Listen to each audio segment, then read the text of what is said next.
spiders and human females, two of the most feared species on the planet.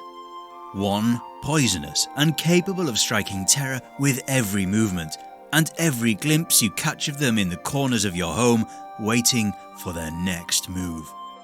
While the other spins webs, trapping their prey in a silk cocoon, with death being the only escape. Now marry these two beings together, and you get perhaps the most terrifying demon to have walked the earth. Come with me to the land of the rising sun as we run headfirst towards this nightmare, screaming. Don't forget some spare undies. Hello, and welcome to Pantheon Mythology. Today we'll be learning about the half-woman, half-spider yokai that preyed on the men of Japan, the Jorogumo.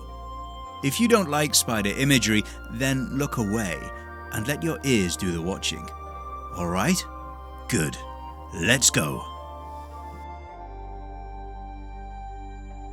The golden orb weaver is a species of spider that can be found in warmer regions, including Asia, and in this case Japan, where it is called, that's right, Jorogumo.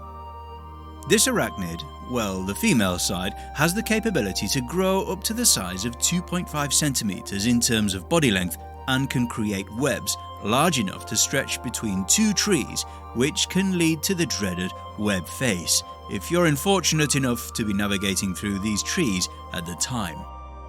An insect eater like all spiders until it reaches its 400th birthday. It is now when its supernatural powers kick in, turns yokai, and develops a taste for human flesh. For those of you unaware, yokai is the Japanese word for anything that falls into one of these categories: ghosts, demons, monsters, shapeshifters, tricksters, and other kinds of supernatural beings and mysterious phenomena. So Jorogumo definitely fits. So then, what do these monsters look like? Well, spiders, obviously. Giant, human-sized spiders with the ability to shapeshift into a woman of remarkable beauty. Common depictions see her with the upper body of a woman with the legs of a spider. Gentlemen, just picture your wife or girlfriend in one of those moods, you know the one, giving you her death stare. Now, remove her legs and throw some hairy spider pins in there instead, and bam! Your very own Jorogumo. Horrific.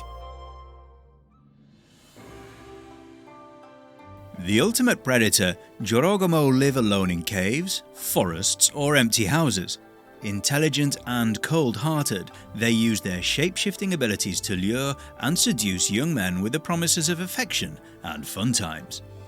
Using powerful silk webs and a deadly venom, any poor fella that falls for the deception is never seen again, instead destined to spend his last moments being feasted on by an eight-legged, sexy spider woman.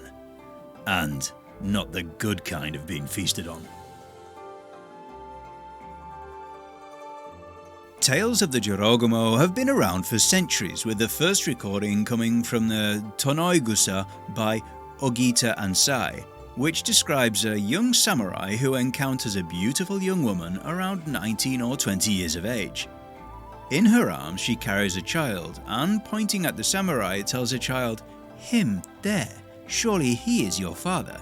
Go forth and be embraced." However, the samurai realizes the woman is not what she seems and attacks her, slashing her with his blade. Offended by this notion, the woman escapes and hides in the attic of a nearby house. The following day, upon exploring the attic, they find the corpse of a giant Jorogumo spider, and with it lay the bodies of its previously murdered and eaten victims.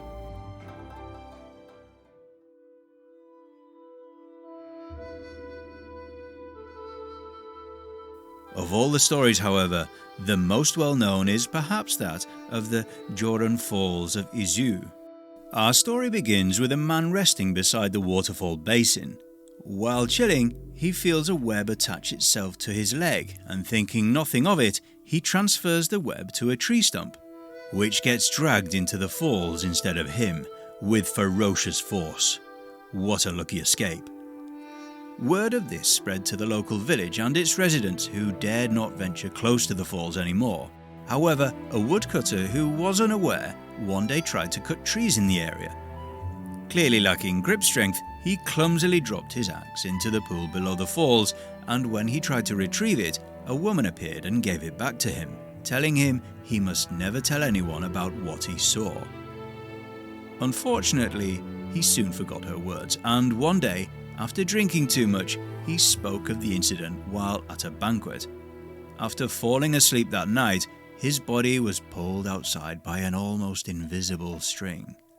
The next day, the villagers found his corpse floating in the water below the Joron Falls. Another version of this tale describes how the woodcutter fell in love with a woman he met at the falls. Smitten, he returned to visit daily, but with each passing day grew weaker and weaker, his life force draining from existence. A priest from a nearby temple caught wind of this and accompanied the woodcutter on his next visit to chant sutras, which are records of teachings given by the historical Buddha. When a spider thread wrapped around the woodcutter, the priest let out a great shout, repelling the thread. Not knowing that the woman was actually a Jorogumo, the woodcutter still persisted and tried to gain permission for marriage from the mountain's Tengu.